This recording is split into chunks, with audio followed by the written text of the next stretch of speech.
No, first initially we have to understand that what is economic growth.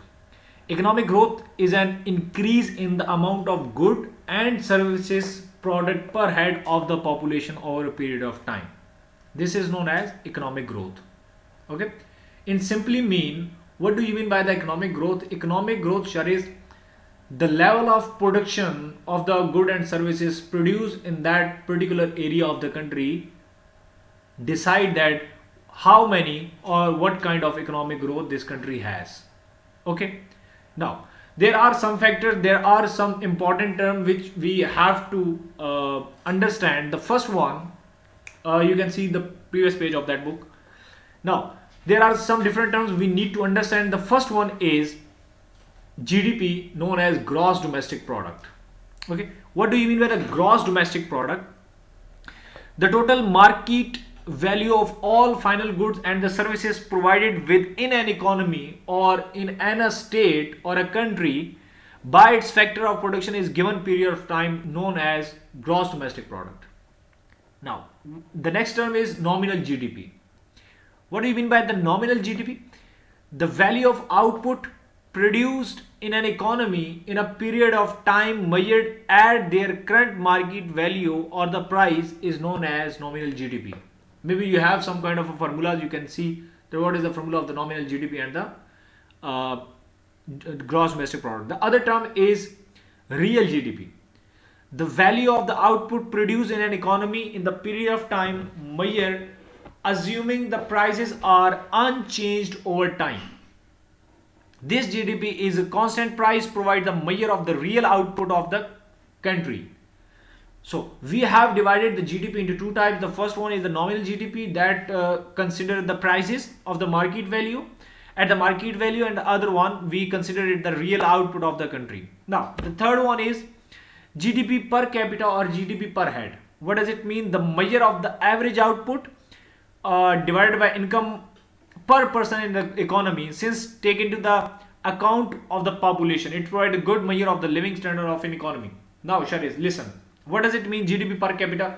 For example, the total population of the country are 100. Okay, total population how much?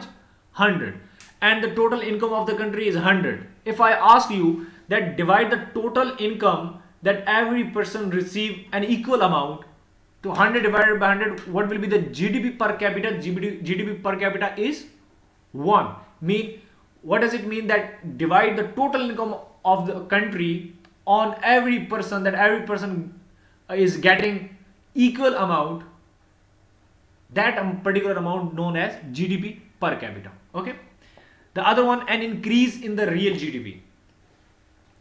Over a time and decades, economic growth as good and the services produced have increased.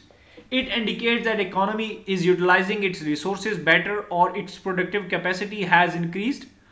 If you remember, we have production possibility curve.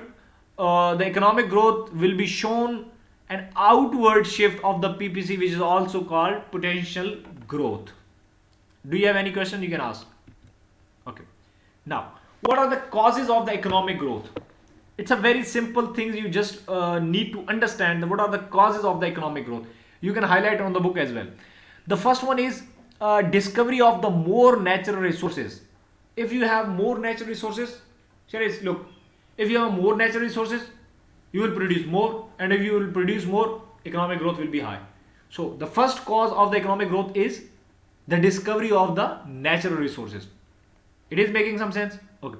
The number one, investment in a new capital and the infrastructure. The more you will invest, the more infrastructure would be better. The more production will be high. People demand more, and your production in an economy will be high.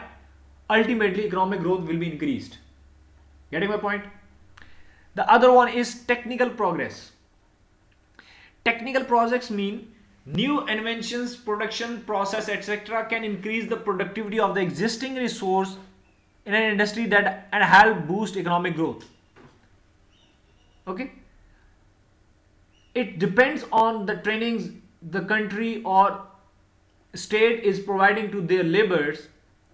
It will ultimately boost the economic growth. The third one, increase the quantity and the quality of the factor of the production. Factor of the production, land, labor, capital.